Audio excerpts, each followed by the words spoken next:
Pelan-pelan, tarik pelan. Capek ah. A few moments later.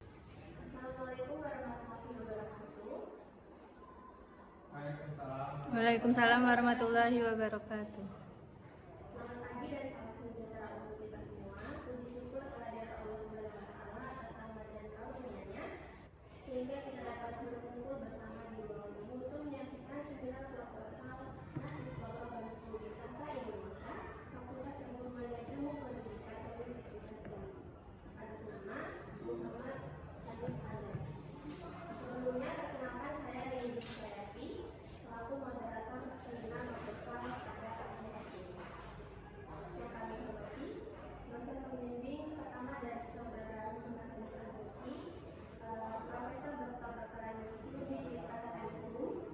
Yang kami hormati dosen pembimbing kedua Ibu Aprilia Kartika Putri SPDNU dan dosen pembahas dari saudara Muhammad Hanif Azhar. Dan yang saya banggakan kepada teman-teman semua yang telah berkenan hadir pada pagi hari ini untuk menyaksikan bersama seminar proposal saudara Muhammad Hanif Azhar dengan NIM A1D 222007 yang berjudul Dugaan Ujaran Kebencian dalam Media Sosial terhadap artis Erika Karina.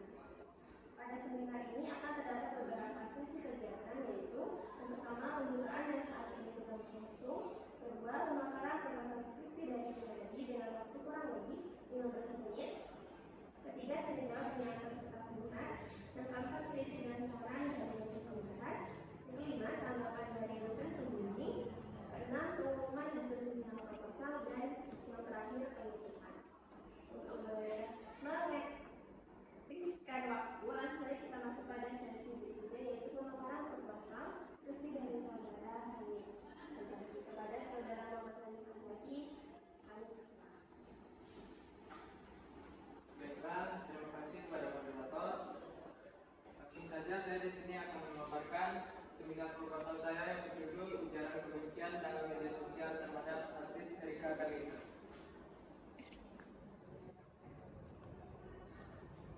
Proposal skripsi saya ini dilatar belakangi oleh kemampuan komunikasi masyarakat dalam perkembangan teknologi digital, penyalahgunaan kebebasan berekspresi, dan yang paling dominan yaitu kasus ujaran kebencian terhadap artis Erika Karina Batlawa Sukri atau yang biasa dipanggil Mbak R.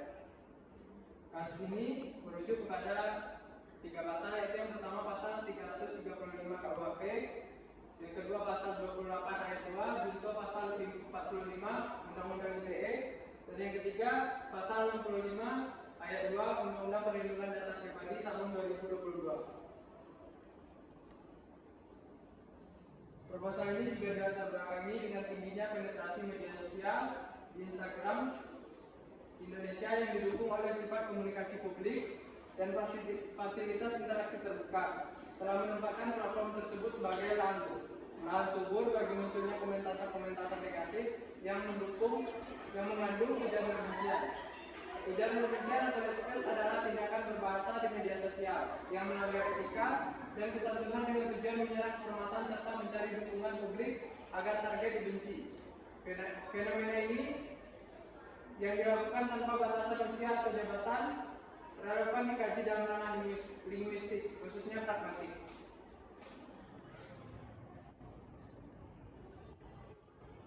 Proposal saya merumuskan masalah yang pertama, apa saja bentuk ujaran kebencian yang ditujukan kepada Erika Karina di media sosial.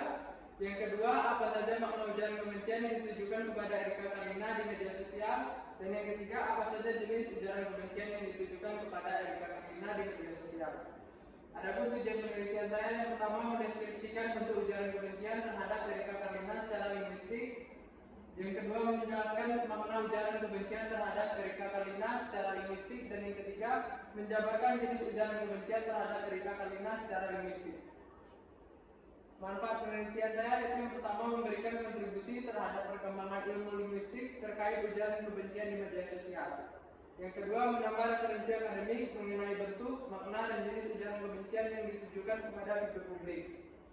Dan yang ketiga memperluas pemahaman tentang fenomena ujaran kebencian sebagai bentuk pelanggaran kesantunan berbahasa dan etika komunikasi dalam ranah publik. Dan yang terakhir, memberikan pemahaman kepada pengguna media sosial tentang batasan kebebasan berekspresi dan pentingnya menjaga privasi serta kehormatan individu dalam ruang digital. Adapun teori yang saya gunakan, yang pertama itu pragmatik. Pragmatik diartikan sebagai studi tentang tuturan yang mengandung makna yang disampaikan oleh penutur. Yule 2006. Ujaran dan yang kedua yaitu ujaran kebencian.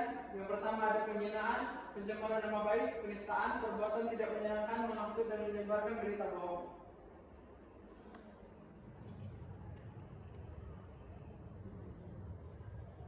Dan kemudian ada Erika Karina, artis atau model yang melaporkan mantan kekasihnya di Jepanda, Polda Metro Jaya pada Juli 2025.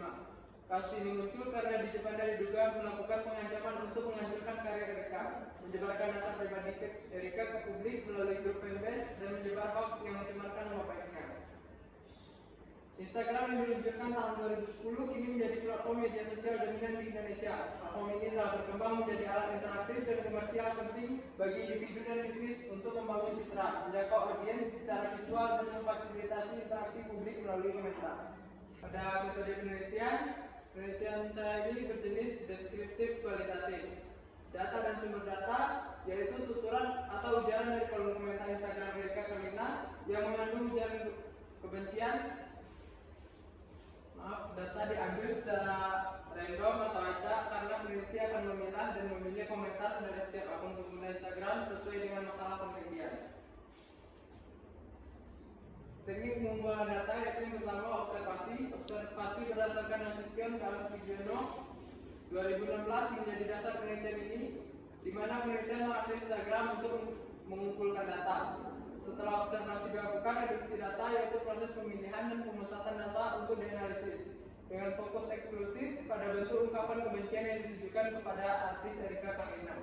Kemudian setelah observasi dilanjutkan dengan dokumentasi. Teknik pengumpulan data dalam penelitian ini adalah dokumentasi yang dilakukan melalui teknik baca, tangkap layar, dan catat pada komentar-komentar netizen di Instagram Erika Karina.